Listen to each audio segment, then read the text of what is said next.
چلانے کے لیے جادو کی ضرورت ہے، کوئی سمجھدار لڑکا مجھے دے دو۔ بادشاہ نے اپنے رعایا میں سے ایک لڑکا جو سب سے زیادہ سمجھدار تھا اس کو منتخب کیا کہ تم جادو سیکھو، تاکہ اس بوڑھے آدمی کے مرنے کے بعد بھی میری حکومت چلتی رہے۔ یہ صحیح روایت کا واقعہ ہے۔ اللہ کی شان، راستے میں ایک راہب بیٹھا کرتا تھا۔ راہب کس کو؟ اس زمانے کے اندر جو صحیح مذہب کا آدمی تھا وہ بیٹھا کرتا تھا۔ لڑکا وہاں سے گزرتا تھا، دیکھتا تھا یہ آدمی اکیلا بڑا اچھا ہے، اللہ نے کشش ڈالی۔ پھر جاتا تھا جادوگر کے جادو سیکھنے کی۔ اب اس نے اپنے دو تقسیم کر لی، کچھ ادھر بھی جاتا تھا، کچھ ادھر بھی جاتا تھا۔ جادوگر نے کہا تمہارے آنے کا وقت 10 بجے کا ہے، تم آتے ہو 10:30۔ کہنے کا گھر والوں نے دیر کر دی، چلو کوئی۔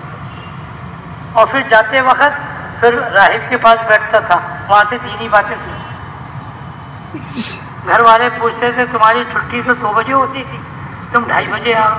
کیا لگا جادوگر نے دیر میں چھٹی کی تھی۔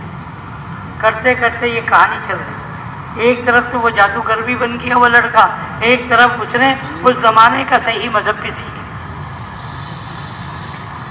صحیح مذہب بھی سیکھا۔ پتہ چلا بادشاہ کو یہ تو دیندار بن گیا، یہ تو فلاں آدمی کا معتقد بن گیا، اس کو لے جاؤ پہاڑ پر۔ 3-4 دفعے اس کو مختلف جگہوں پہ مارنے کے لیے بھیجا گیا۔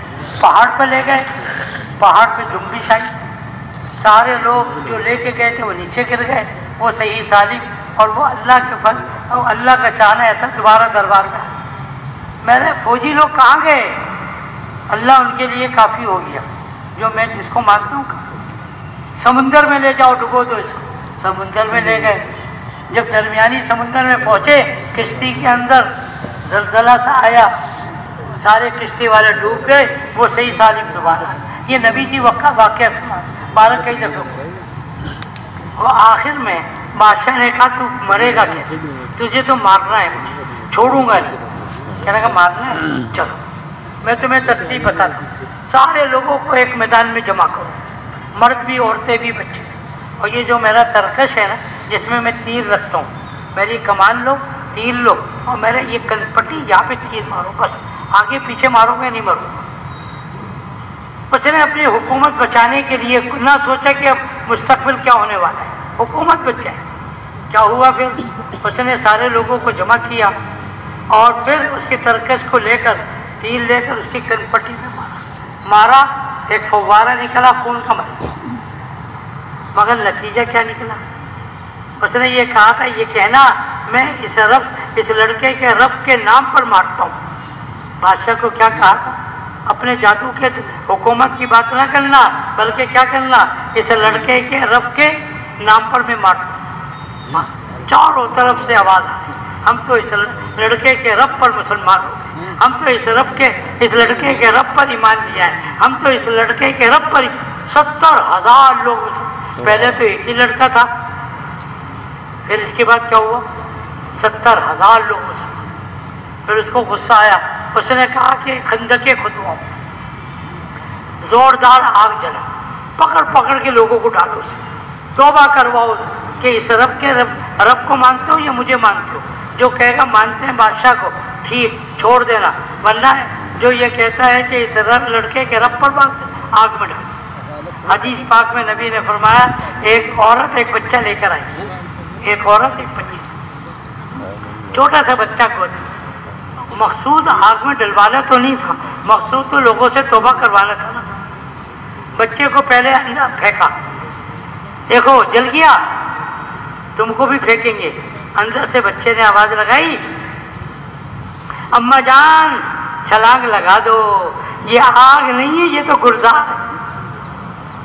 چھوٹا سا بچہ بولے، دنیا کے اندر 11 بچے بولے، کتنے ہمیں تو معلوم ہے عیسیٰ علیہ السلام بولے تھے نا، یہ تو معلوم ہے، قرآن میں بھی آیا 11 بچے بولے، ان میں سے ایک بچہ یہ بھی بولا تھا، چھوٹا سا بچہ تھا، چھوٹا سا بچہ یہ بھی بولا کہ اماں جان جلدی سے چھلانگ لگاؤ،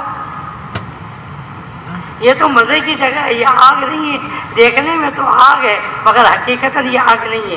70,000 آدمیوں کو آگ میں، وہاں الیاس صاحب یہ واقعہ سنا، اب بہت بے چین تھے مولانا، فرماتے تھے زندگی بھر دین کا کام کرو، تبلیغ کا کام کرو، اور مرنے لگو تو عام لوگوں کی طرح مت مرنا، اس بچے کی طرح مرنا کہ لوگوں کو تمہاری موت بھی لوگوں کو اسلام میں داخل ہونے کا اور لوگوں کو اسلام میں پختہ ہونے کا تمہاری موت بھی ذریعہ بنے۔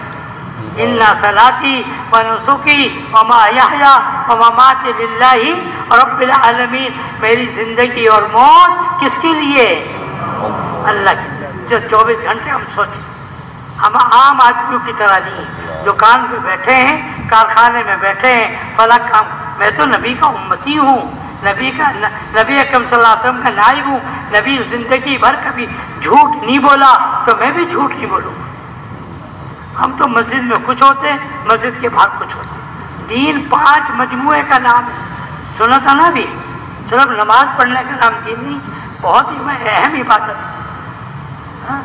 نماز میں ہم بڑے متقی، اور مسجد کے باہر جا کر لوگ کہتے ہیں تمہارے داڑھی والے سے ہم نے یہ سامان لیا تھا، اس نے مجھے دھوکہ دیا، کہتے نہیں؟ توبہ کریں، توبہ کر لیں کہ آج کے بعد سے ہم جھوٹ نہیں بولیں گے، کہیں انشاءاللہ آج کے بعد سے ہم غیبت نہیں کریں گے، کہیں انشاءاللہ چغلی نہیں کریں گے، کسی کو دھوکہ نہیں دیں گے، اور اپنے آپ کو نبی کا امتی، ہر وقت میں نبی کا امتی سمجھ کر ہم زندگی گزاریں گے۔ کیا نبی سے تصور کیا جا سکتا تھا کہ دنیا کے اندر وہ کوئی ان چیزوں کو کرے جو ہم کرتے؟ 24 گھنٹے ہم تصور کریں، ہم کس کے نائب ہیں؟ کس کے نائب ہیں؟ تبلیغ کو بدنام نہ ہونے۔ میں ہاتھ جوڑ کے درخواست کرتا ہوں، لوگ کہتے ہیں یہ تبلیغ والے ایسا کریں، تبلیغ بہت ہی خوبصورت دعوت کا نام ہے، تبلیغ بہت ہی اہم کام کا نام ہے، سارے انبیاء کا نام ہے۔ میری ذات کی وجہ سے تبلیغ بدنام نہ ہو، کہو انشاءاللہ۔ مجھے ایک واقعہ یاد آ گیا، سنا دوں؟ سنا دو۔ یہ تشکیل والے تو آ گئے، میرے بس کریں۔ اورنگزیب رحمت اللہ علیہ، نام سنا؟ کون تھا؟ ایک بادشاہ تھا مغل کے دور کا، اللہ کا ولی تھا، بڑا اللہ، قرآن مجید اپنے ہاتھ سے لکھتا اور ٹوپی سیتا تھا۔ اب بھی بعض جگہوں پر قرآن مجید اورنگزیب رحمت اللہ علیہ کے ہاتھ کا لکھا ہوا موجود ہے، اس کو بیچ کر وہ اپنا گزارا کرتے تھے، ایک پائی بھی حکومت سے نہیں لیتے، اللہ والا آدمی تھا۔ اس کا ابا، اس کے جو جہانگیر جو تھا نا، نیک آدمی تھا، اس نے مذہب جو وہ بنا تھا نا الہی، مذہب الہی، اس کو دین الہی اس کو ختم کیا، اور پھر اس نے ساری شریعت کا نظام قائم کیا۔ کس نے؟ اورنگزیب رحمت اللہ، اورنگزیب رحمت اللہ علیہ نے۔ بہرحال اورنگزیب رحمت اللہ علیہ کے پاس یہ دہلی میں ہوتے تھے، قلعہ کے اندر، قلعہ جس طرح لاہور میں دیکھا ہے نا آپ نے، لاہور دیکھا ہے، ایک طرف شاہی مسجد ہے، اس کے سامنے قلعہ ہے۔ دہلی کے اندر بھی ایسا ہے، دہلی کے اندر بھی ایسا ہی ہے کہ ایک شاہی مسجد ہے، سامنے قلعہ، قلعے کے اندر بادشاہ رہتا تھا، اورنگزیب، سارے بادشاہ اسی رہتے، اورنگزیب رحمت اللہ۔ ایک آدمی آتا تھا وہاں پر، اس کو پرانی کتابوں میں بہروپیہ کہتے تھے، آج کل کیا کہیں گے؟ فنکار کیا کہیں گے؟ بہروپیہ کیا مطلب؟ یعنی مختلف وہ کرتبے دکھاتا تھا، مختلف تماشے دکھاتا تھا، بادشاہ کو خوش کرتا تھا، بادشاہ کچھ پیسے دے دیتا تھا اسے، آتا رہا پیسے لیتا رہا۔ ایک دفعہ بادشاہ نے کہا کہ اب آئندہ تو جو بھی کر لے میں تجھے پیسے نہیں دوں گا، میرے پاس پیسہ ختم ہو گیا۔ اس نے کہا بادشاہ سلامت، میں بھی بہروپیہ ہوں، لے کے چھوڑوں گا، لے کے چھوڑوں گا۔ بہرحال کہانی ختم ہو گئی، وہ کہیں غائب ہو گیا۔ کون؟ بہروپیہ کہیں غائب ہو گیا۔ ایک دن، 2 دن، 1 مہینہ، 1 سال، 2 سال، 5 سال گزر گئے۔ بادشاہ سلامت جب اپنے ریاست کا دورہ کرتے سب سے پہلے پوچھتے تھے یہاں پر کوئی بڑا عالم، کوئی درویش اللہ والا آدمی موجود ہے؟